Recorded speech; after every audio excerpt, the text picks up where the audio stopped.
समय था कि लोग इलेक्ट्रिसिटी के बारे में कुछ नहीं जानते थे, लेकिन इंसानों को कुछ मछलियों से झटका लगता था। लोगों को ये बात समझ नहीं आई। ये बात उस समय रहस्य में रह गई थी।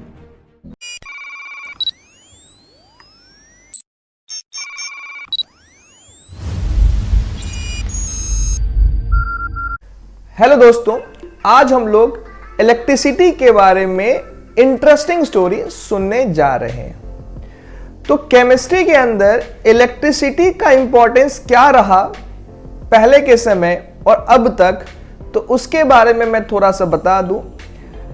लुइसी गैल्वेनी नाम का साइंटिस्ट ने पहली बार एनिमल इलेक्ट्रिसिटी के बारे में बताया और इसी के वजह से हम लोग केमिस्ट्री में इसके बारे में स्टडी करते हैं। तो चलिए पहले मैं आपको सबसे पहले स्टार्टिंग में ले जाता हूं कि इलेक्ट्रिसिटी के बारे में सबसे पहला साइंटिस्ट कौन था जिसने ये बात बताई। तो स्टार्ट करते हैं थेल्स के बारे में। थेल्स के बारे में बता दूं, एक मैथमेटिशियन थे और इसने 600 बीसी में पहली बार इसने ये बात बताई कि बिल्ली के बालों को रगड़ने से कोई चीजों में हल्की चीजें हैं उसमें अट्रैक्शन होता है, वो भी मैग्नेटिक अट्रैक्शन। ये बात उसने बताई, जो कि हालांकि ये बात कुछ सालों के बाद गलत निकली।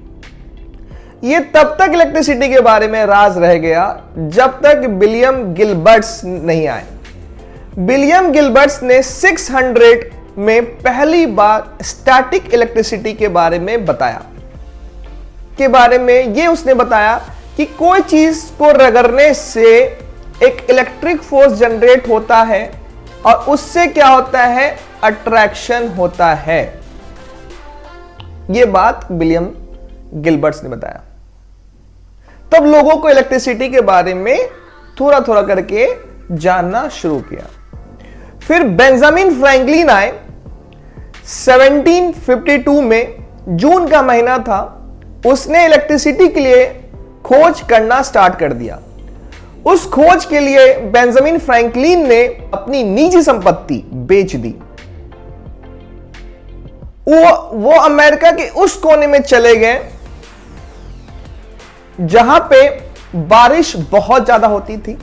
वो एक चर्च के ऊपर चढ़ करके एक उसने काइट उड़ाई और काइट पे मेटालिक वायर डाल करके और उसकी डोरी में एक की डाल दिया। काइट को इतनी दूर उसने उड़ाया कि जहां पे थंडर उस पे टकराए। जैसे ही थंडर टकराया, वो बिजली डोरी के थ्रू, वो डोरी जो थी मैं बता दूं भीगी हुई डोरी थी, वो डोरी के थ्रू उस की पे जाके टकराई और उस की को पकड़ करके बेंजामिन ने झटका महसूस किया।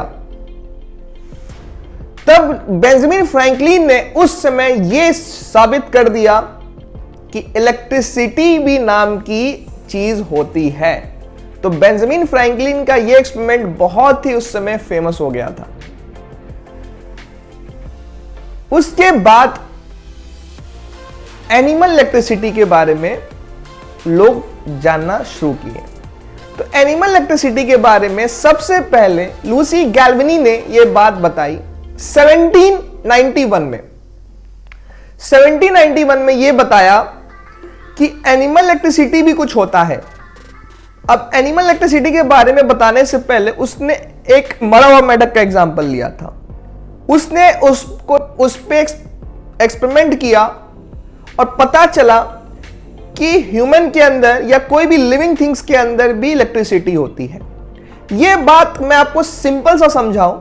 यदि हम स्मेल करते हैं या किसी चीज को टच करते हैं, पता करते हैं ये गर्म है या ठंडा है, या कोई भी मसल कॉन्ट्रैक्ट करते हैं या चलते हैं, तो ये सभी का सभी इलेक्ट्रिसिटी पे बेस्ड है। तो लोगों को पता चला कि हम अपने पूरी बॉडी में एक इलेक्ट्रिसिटी के सिस्टम से हम लोग चल रहे हैं, सूंघ रहे हैं या कोई भी वर्क कर रहे हैं। यह बात अलेक्जेंडर वोल्ट को पसंद नहीं आई क्योंकि बहुत जेलस फील कर रहा था। वो चाह रहा था ये फेम तो मुझे मिलना चाहिए था।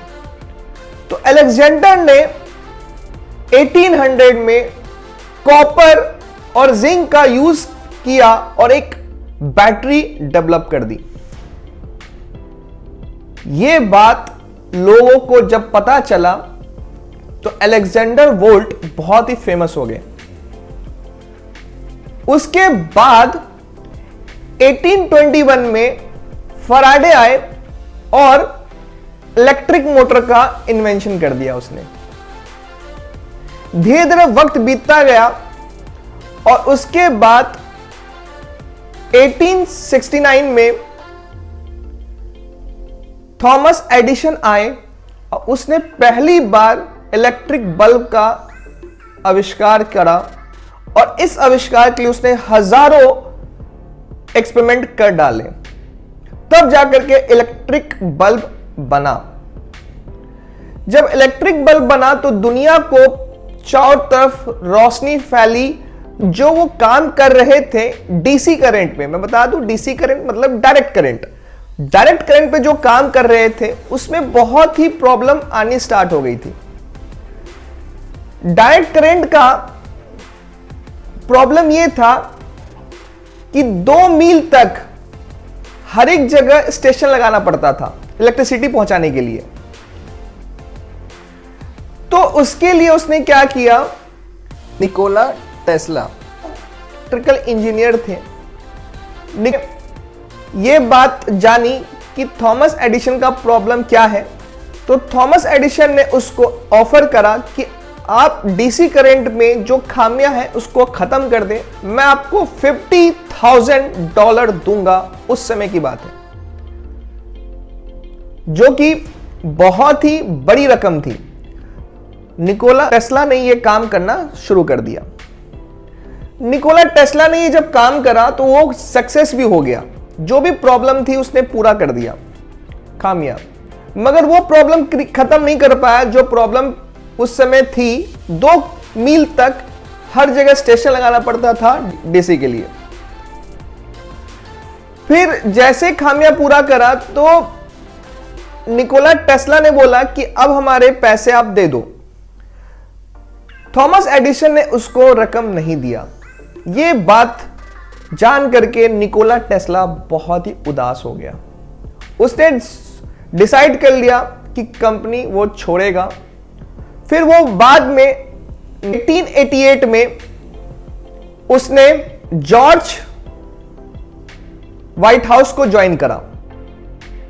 जॉर्ज व्हाइट हाउस को बड़ा खुशी महसूस हुई और वो चाहता था कि कुछ रिसर्च करा जाए। तो निकोला टेस्ला ने पहली बार ऑल्टरनेटिंग करंट को इंट्रोड्यूस करा और डीसी करंट से के कंपेयर में बहुत ही बेटर निकला था। इसी से क्या हुआ, अमेरिका में पूरा का पूरा एसी करंट फैलता गया। यह बात थॉमस एडिसन को पसंद नहीं आई और उसने डिसाइड कर लिया कि किसी तरह इसको बर्बाद करनी है एसी करंट को। उसने छल अपनाया और कुछ ऐसी चीजें अफवाह फैलाने की कोशिश करी, जैसे कि हाथी को एक इलेक्ट्रिक करंट दे करके उसने यह बताने की कोशिश करी कि एसी करंट में बहुत कमियां हैं, क्योंकि उससे शॉर्ट सर्किट भी हो रहा था, घर जल जा रहे थे, लोग मारे जा रहे थे। तो इससे बहुत प्रॉब्लम क्रिएट हो रही थी डीसी करंट से। बाद में थॉमस एडिसन ने हार मान करके एसी करंट को एक्सेप्ट कर लिया और उस समय से लेकर के अब तक हम लोग ऑल्टरनेटिव करंट के चारों तरफ घिरे हुए हैं।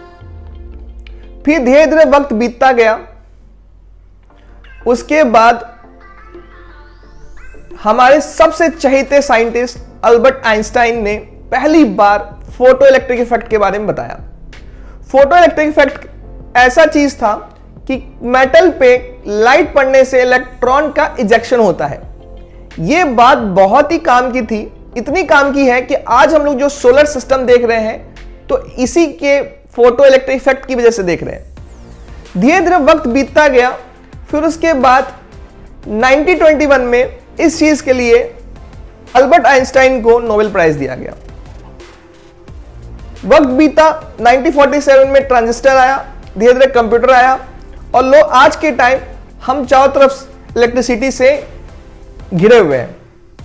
इतने घिरे हुए हैं कि हम लोग आज के टाइम वीडियो भी जो देख रहे हैं वो भी इलेक्ट्रिसिटी के हेल्प की वजह से देख रहे हैं। तो इलेक्ट्रिसिटी की ये इंटरेस्टिंग स्टोरी आपको कैसी लगी, आप मुझे जरूर बताने की कोशिश करें, कमेंट करें, शेयर करें और लाइक भी करें यदि आपको ये वीडियो पसंद आई तो। चलिए हम लोग अगली वीडियो में कुछ अच्छे से स्टोरी वापस लेके आएंगे।